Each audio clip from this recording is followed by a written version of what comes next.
Learn English through Stories E26 PDF. Adapted and modified by Kulwant Singh Sandhu. Contents: 1. Sorrow's Reward. 2. Grammar page. 2.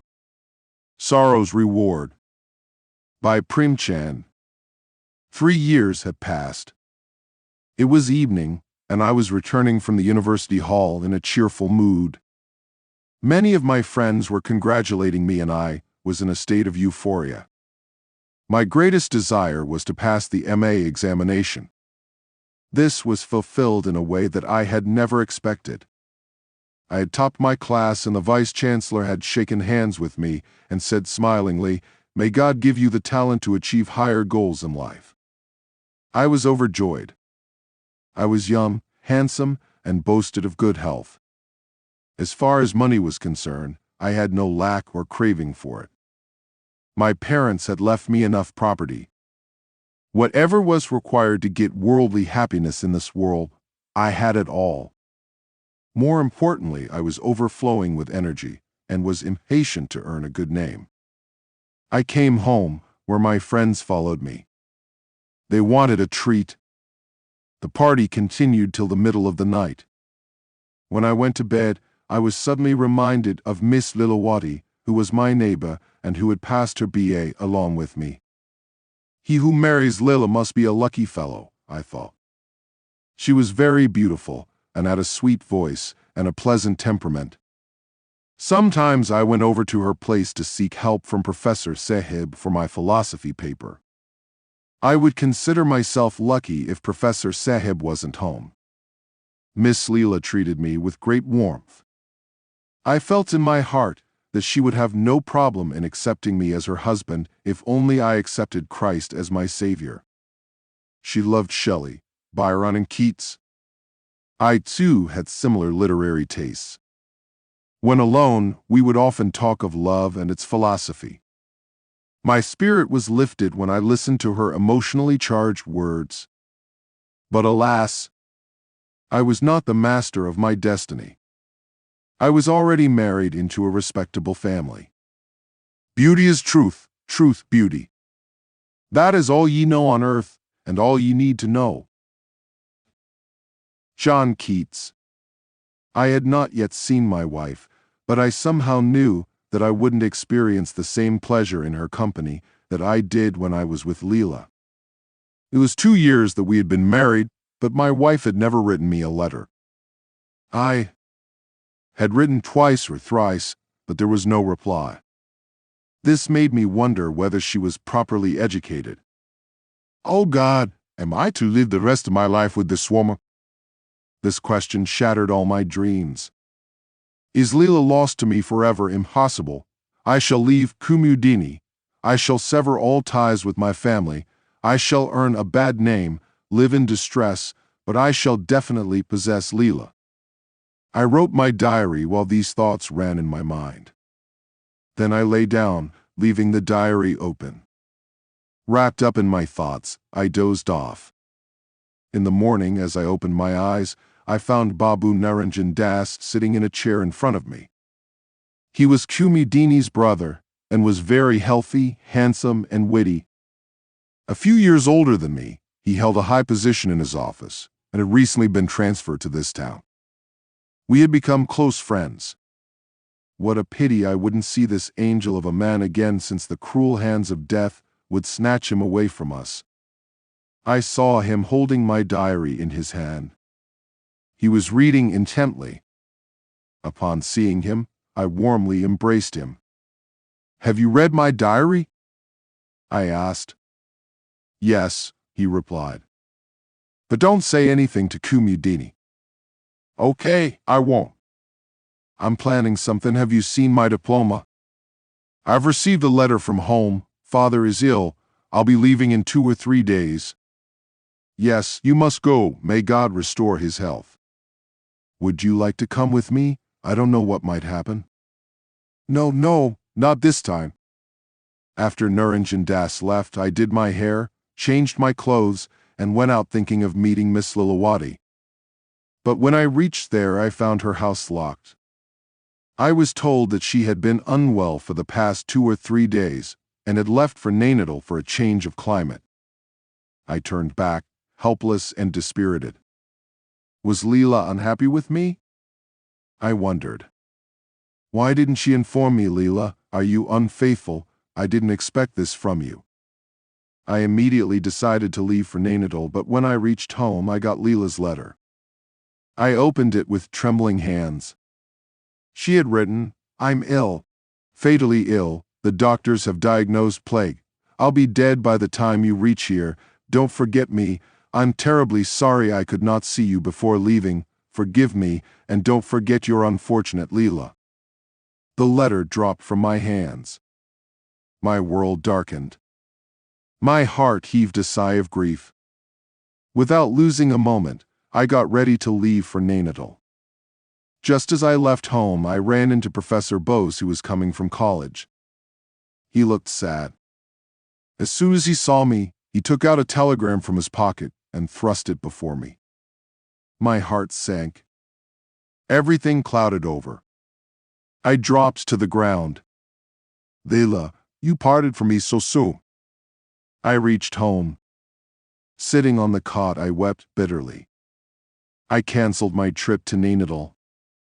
I kept on wandering about aimlessly for 10 to 12 days. Friends advised me to go somewhere for a change of scene. I liked the idea. I left home and wandered about in the mountains of Vindhyachal and Parasnath for 2 months. New scenes and places brought me some relief. I was in Abu when I received a telegram informing me that I had been appointed assistant professor in the local college. I did not feel like going back to the same town, but the principal's letter made me do so. I returned reluctantly and began discharging my duties. There was no zest for life left in me. I avoided the company of friends and hated jokes and humor. One day, while I was lying on my bed, lost in thought, I heard someone singing from the opposite house. Ah! What a voice it was! It pierced my heart. The tone was steeped in sadness. I realized at that moment the deep impact music could have on human beings. My hair stood on end. I felt a big lump inside, and a strange longing overwhelmed me. Tears streamed down my eyes as I remembered that this was one of Leela's favorite songs. Pia Milan Haikathan Bawari. Meeting you is so very hard, oh my crazy love. I couldn't bear it anymore. In a state of frenzy, I went over to the house and knocked on the door. I didn't have the sense at that moment to realize that it was against social etiquette to invade someone's privacy and knock at his door at an odd hour. An old woman opened the door. Seeing me there, she stepped back inside. I followed her in, and having crossed the corridor, reached a large room. There was a mattress covered with a white sheet, and bolsters were placed on it. Beautiful pictures adorned the walls. A young man of about 16 or 17 sat on the mattress and was singing while playing the harmonium. I can swear that I had never seen such a handsome young man. He had the strong physical features of a Sikh. As he saw me, he got up with a start, leaving the harmonium. He hung his head in embarrassment and looked nervous. I'm sorry to bother you. You sing like a true master. I greatly liked what you were singing now. The young man stared at me with his large eyes and hung his head. He muttered something about his lack of practice in singing. I asked him how long he had been there. For about 3 months now. Your name, please? I'm Mehar Singh. I sat down, held Mehar Singh's hand most cordially, and sat him down.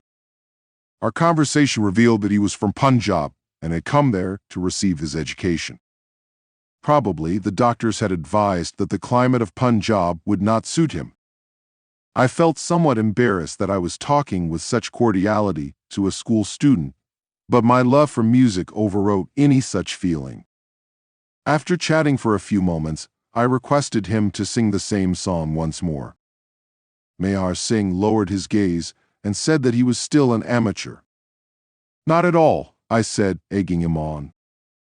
Why don't you sing something? Here's the harmonium. Mehar Singh requested me shyly. I'm a stranger to this art. Otherwise, I would have certainly honored your request. I repeated my request a couple of times, but Mehar Singh didn't agree. I do not like excessive formality. Even if he didn't oblige, I had no right to be annoyed. However, I said rather curtly, "Okay, let it be. I'm sorry I've wasted so much of your time." I stood up. Looking at my sad face, Mehar Singh changed his mind. He held my hand with humility and said, "Oh, you're annoyed with me. I've no right to be annoyed with you. All right, please sit down. I will sing for you. But let me tell you, I'm still learning." I sat down.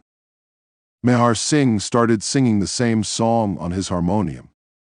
Pia Milan Haikathan Bawari. What melodious tunes.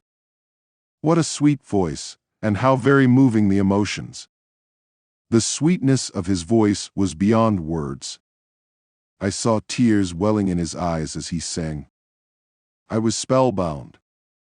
It left a sweet, delicate, and aching sensation in my heart that could not be described in words.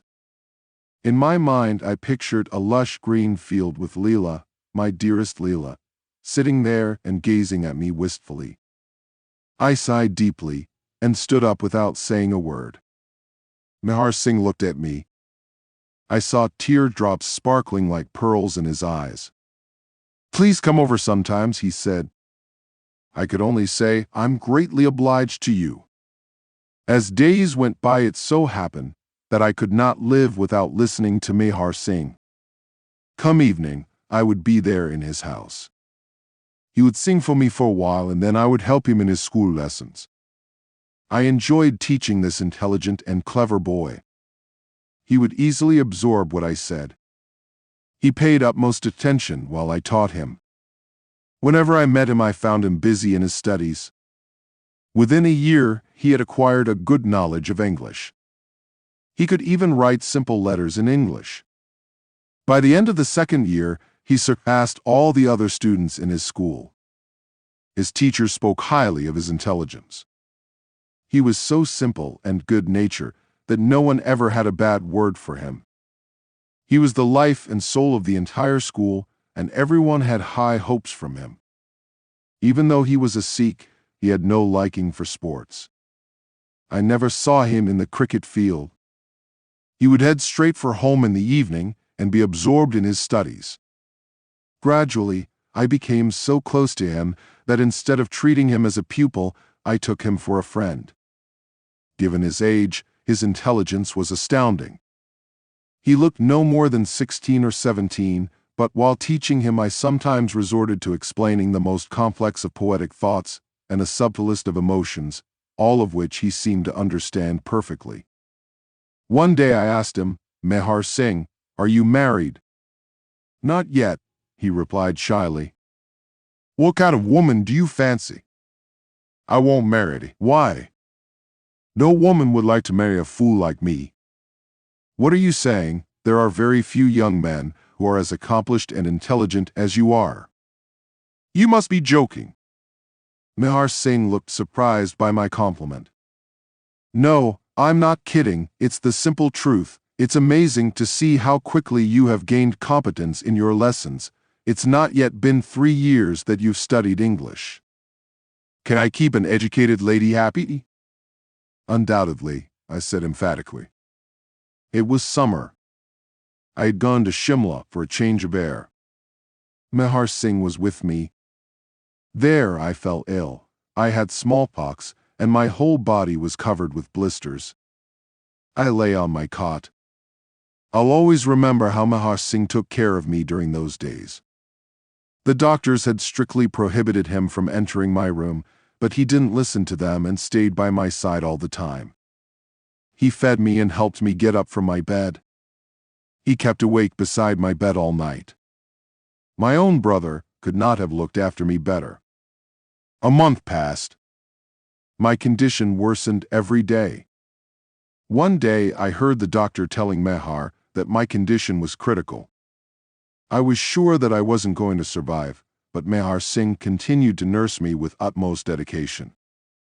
It seemed as though he was determined to snatch me from the jaws of death. One day, as I lay in my room, I heard someone crying. There was no one else but Mehar Singh. So I called out to him. "Mehar Singh, are you crying?" "No, why should I cry?" he said, restraining his emotions. But he was looking at me wistfully. "But I heard you crying." "Oh, that was nothing." I was reminded of home. "Tell me the truth," I said. Mehar Singh's eyes misted with tears. He held up a mirror before me.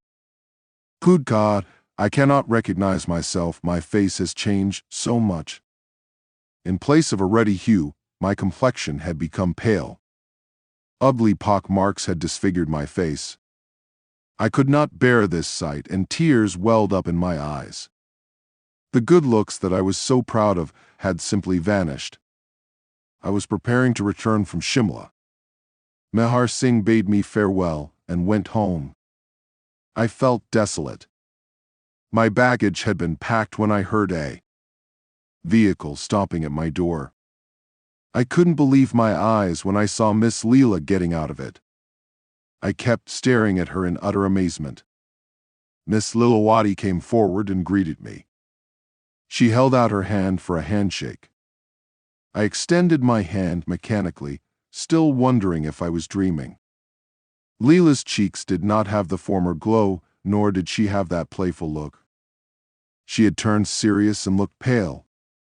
Seeing my shocked state, she tried to smile and said, "What kind of a gentleman are you that you don't show a lady the simple courtesy of asking her to take a seat?" I brought a chair for her from the house, still thinking whether it was all a dream. "You've probably forgotten me," said Lilawati. "I can't forget you in all my life, but I can't believe my eyes either. It's difficult to recognize you." "The same is true of you. But what is this miracle? Have you descended from the heavens?" "I was in Nainital with my maternal uncle," Leela said. "But who wrote that letter to me, and who sent me that telegram?" "Well, I did." Why did you betray me? You can't even imagine how much I've mourned you and suffered." I felt great resentment rising within me, and I thought, why did she resurface at all? If she were dead, it was better she stayed so. "I can explain my absence, but we'll talk about all that later. Let me introduce you to a lady friend of mine. She's eager to meet you." "Meet me?" I asked in surprise, but Leela did not reply. She held my hand and took me to the car parked outside. There was a lady dressed in Indian attire sitting in the car. She stood up as she saw me and held out her hand. I looked sideways at Leela. "Don't you recognize her?" Leela asked. "I'm sorry, I don't recall seeing you earlier," I said. "Even if I'd seen you earlier, how can I recognize you now through your veil?" "This is your wife, Kumudini," said Leela. "Kumudini here." I was flummoxed. "Kumudini, unveil your face and welcome your dear husband." With trembling hands, Kumudini lifted her veil a little. Leela unveiled her entire face, and it seemed as though the moon had appeared from behind the clouds. I remembered having seen this face somewhere. But where? She had the same mole on her nose, the same ring on her fingers. "What are you thinking? Can you recognize her now?" asked Leela. "I can't think straight. My friend Mehar Singh looks exactly like her." "You always claimed you had sharp eyes. Don't you recognize her even now?" Leela asked, smiling. My happiness knew no bounds. This was Kumudini in the guise of Mehar Singh. I took her into my arms instantly and held her in a tight embrace for a long time. These moments of supreme bliss surpassed any happiness I had ever experienced in my life. We were lost in each other. My beloved Kumudini couldn't utter a word. Tears were streaming down her face. Miss Leela was standing outside and watching this scene. I kissed her hands and said, "Dear Leela, you are truly a divi, a goddess. We will be beholden to you as long as we live." The shadow of a smile crossed Leela's face. She simply said, "I suppose you've now been amply rewarded for your sorrow." 2. Grammar page